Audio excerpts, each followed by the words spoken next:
Yo, what's up mga bossing? Magandang araw sa inyo. At syempre meron tayong ginagawa dito sa ating shop. Mga bossing, ados bukas tayo Sabado ngayon. Okay, nagbukas tayo dito sa Santa Mesa dahil birthday ng anak ko bukas.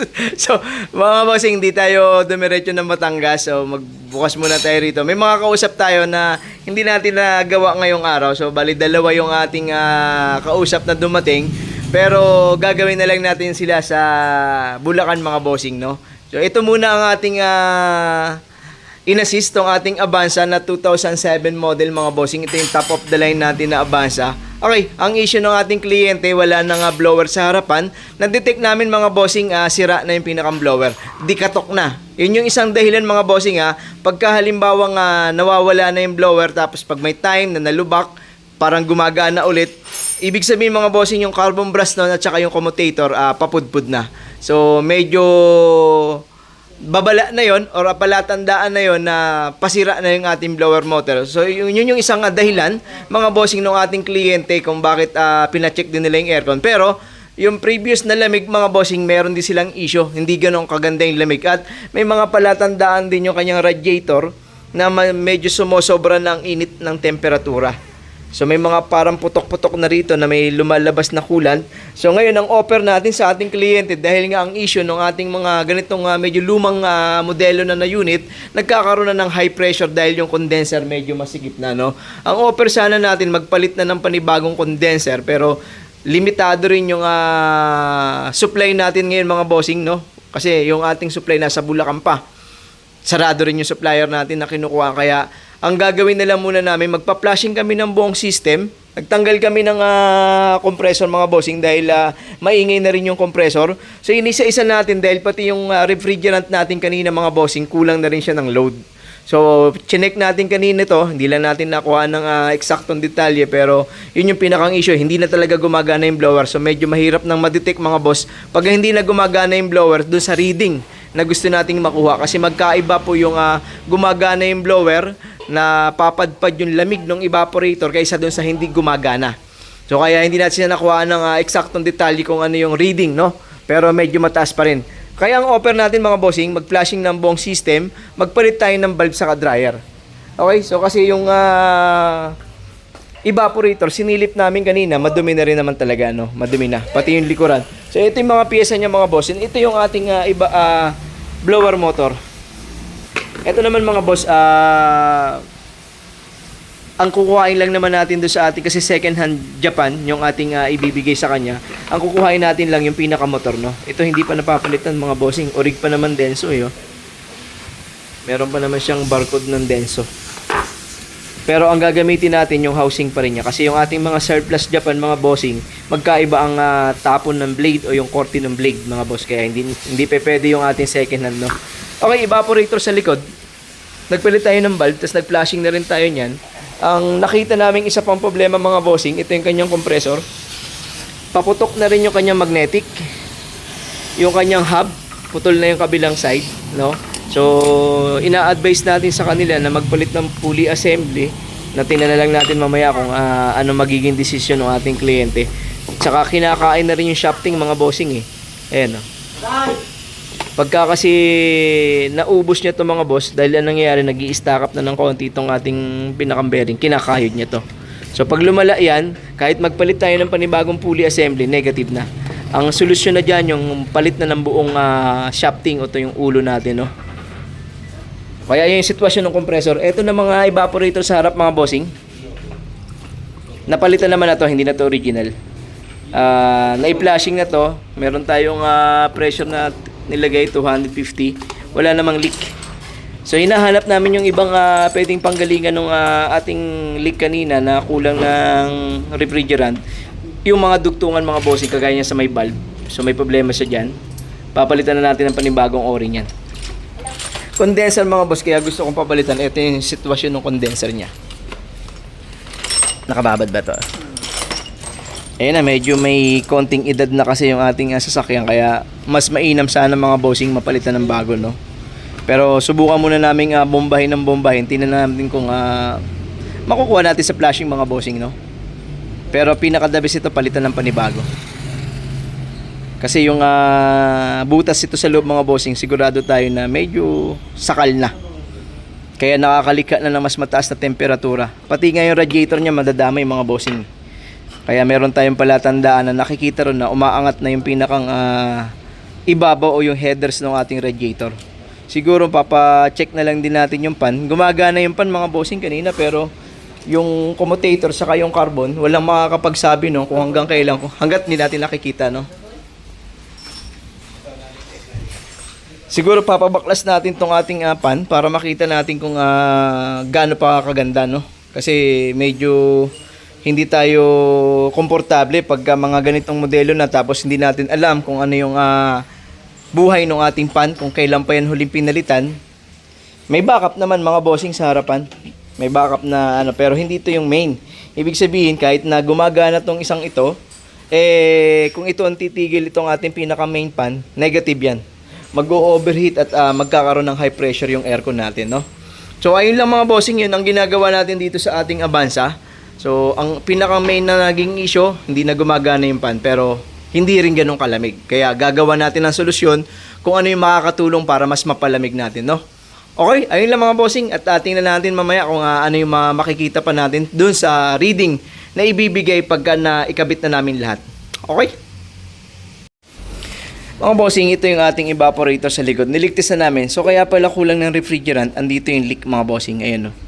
Yung lagayan ng capillary tube niyan, dahil mga boss, meron pong clamp yan, no, na bakal o na lata. So pagka masyado matagal na hindi nababaklas yung pinakang lata, nagkakaroon ng kalawang, kinakain niya yung aluminum natin. Pero doon sa isang side na yun, meron din mga boss. Oh. Doon sa isa naman, yun yung pinag-ipitan ng ating flaring tools. Meron siyang mga gatla-gatla doon. So, ang maganda rito mga bossing, nasa tubo lang, pwede pa naman siyang hinangin, no? So, papalinis lang natin lahat, tapos try natin siyang hinangin. Okay, so at least nakita natin yung isang problema kung bakit kulang siya ng refrigerant, no? So, madidetect naman natin lahat kasi iniisa-isa natin yung kada piyesa. Mga bossing, tapos lagay tayo ng panibagong langis natin. At syempre, shoutout sa ating bagong technician. Shoutout kay Uno. Ayan ang mga bossing. May sukat naman mga boss yung langis natin, no? Naglagay tayo na eksaktong sukat dun ng ating langis dun sa ating compressor at based dun mga bossing sa ating linya, no? So, dapat may eksaktong sukat kayo ng langis kung magkakarga kayo. Magkaiba mga bossing yung additional lang ng langis at saka yung full charge ng ating langis, no? Kasi dedependihan nyo kung naglinis ba kayo ng buong system or hindi, or mag-additional lang kayo.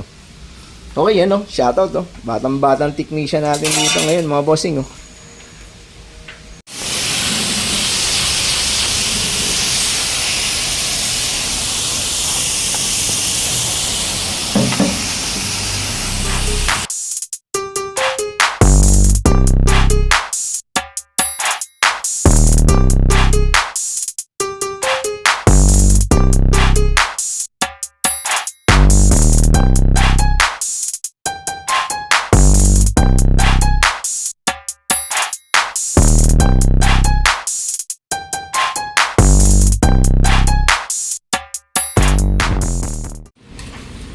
Okay, tasting tayo ng ating hininang mga bossing do sa ating rear evaporator ng ating Avanza.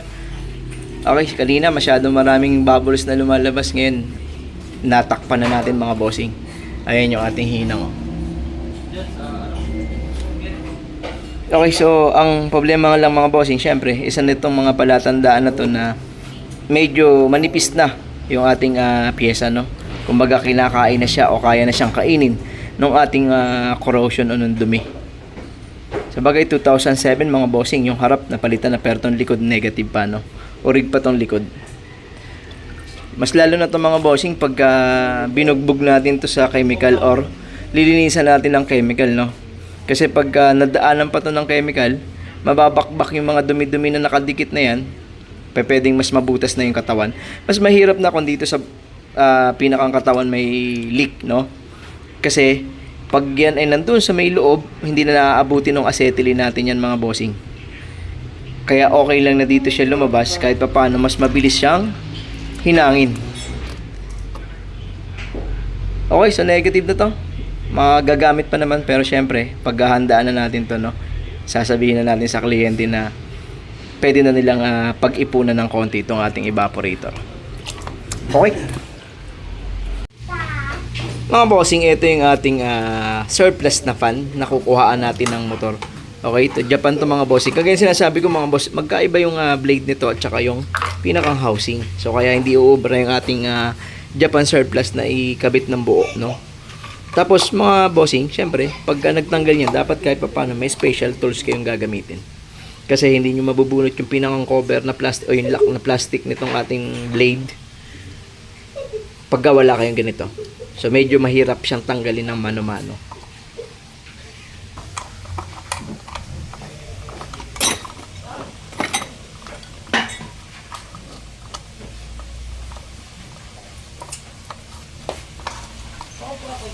Ay, upo. Nung, tanggalin mo.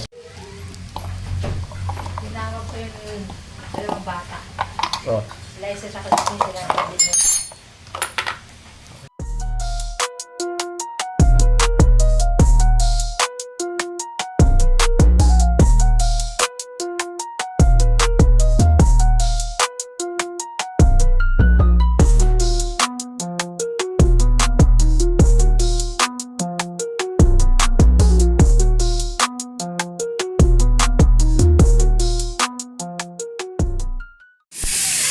Mga bossing, naibalik na natin yung ating mga pyesa at magpa-final leak test tayo sa ating system, mga bossing.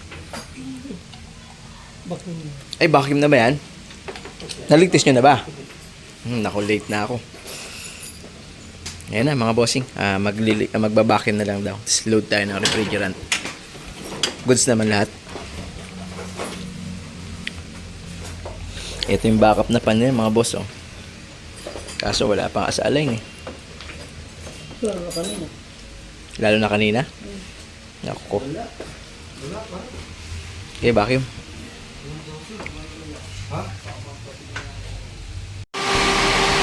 Mga bossing, nakapag-load na tayo ng refrigerant, no? Ito na yung final nating observation base dun sa ating reading na nakuha ngayon, mga bossing. Meron siyang low side na mga nasa 31 to 32 PSI. Yung ating high side, mga bossing, malapit mag 200. Okay, nakikitaan natin yung ating condenser na hindi ganun kaganda talaga magtanggal ng heat ng ating compressor, no? Kasi bakit mga bossing? Late na.